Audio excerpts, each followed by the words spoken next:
দুর্ধর্ষ ডাকাত সাগর সাঁতরা এবং তার আরাধ্যা দেবী মা কালী। ব্রিটিশ শাসনের শুরুর দিকে বাংলাদেশে ডাকাতের উপদ্রব ছিল অত্যন্ত বেশি। কখন কার ঘরে ডাকাত পড়বে, কাকে ধরে নিয়ে যাবে, দেবী কালীর সামনে বলি দেবে, ডাকাতের ভয়ে মানুষ সর্বদাই চিন্তিত হয়ে থাকত।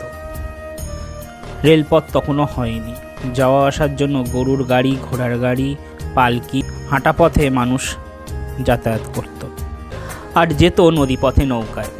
বহু দূরের তীর্থপথে মানুষ দল বেঁধে হেঁটে অথবা নৌকায় যাতায়াত করত। তাই রাস্তার ধারে যেমন দূরে দূরে পথিক বা পথযাত্রীদের থাকা ও বিশ্রামের জন্য আশ্রম গড়ে উঠেছিল, ঠিক তেমনি পাশাপাশি ডাকাতদেরও রাস্তার পাশে জঙ্গলের ভিতর তাদের ঠেক ছিল।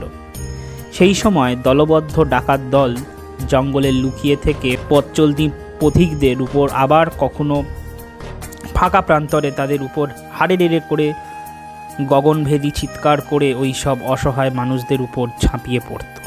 একটা বিষয় সব ডাকাত দলের মধ্যে মিল খুঁজে পাওয়া যেত, সাধারণত তারা বেশিরভাগ হতো কালী ভক্ত। ডাকাতি করতে যাওয়ার আগে দেবী কালীকে পুজো দিয়ে দেবীর পায়ে ঠেকানো সিঁদুর, বেলপাতা কপালে এবং মাথায় ঠেকিয়ে ঘন অন্ধকারে মশাল জ্বালিয়ে এরা যেত ডাকাতি করতে।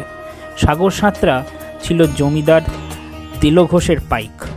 তখনকার দিনে বহু জমিদার ডাকাতি করতে রাতের বেলা বেরোতো।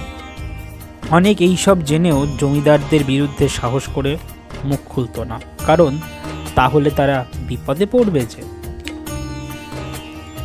কলকাতা থেকে আরামবাগ যাওয়ার রাস্তায় চাপাডাঙ্গার বিদ্যাসাগর সেতু পার হয়েই সামনে পড়বে মুথাডাঙ্গা। এই মুথাডাঙ্গা থেকে ডান দিকে চলে গিয়েছে একটি রাস্তা। এই রাস্তা ধরে কিছুটি সামনের দিকে এগিয়ে গেলে পড়বে বিখ্যাত সেই তেলোভেলোর মাঠ। মাঠের এই নামকরণের কারণ তেলিয়া এবং ভেলিয়া এই দুটি গ্রামের মাঝখানে বলে লোকে এই তেপান্তরের মাঠকে বলে তেলোভেলোর মাঠ। এই মাঠের এক প্রান্ত থেকে অন্য প্রান্ত দেখা যায় না। এই মাঠের মাঝে ভয়ঙ্করী ডাকাতে কালী ও তার মন্দির রয়েছে। এই দেবী জাগ্রতা বলে বহু দূরের মানুষেরা তাদের অর্ঘ্য নিয়ে দেবীর কাছে পুজো দেয়। এখানে বসে বিরাট মেলা। খড়গ অসি হস্তে মুন্ড ভিরামা কালী মূর্তি।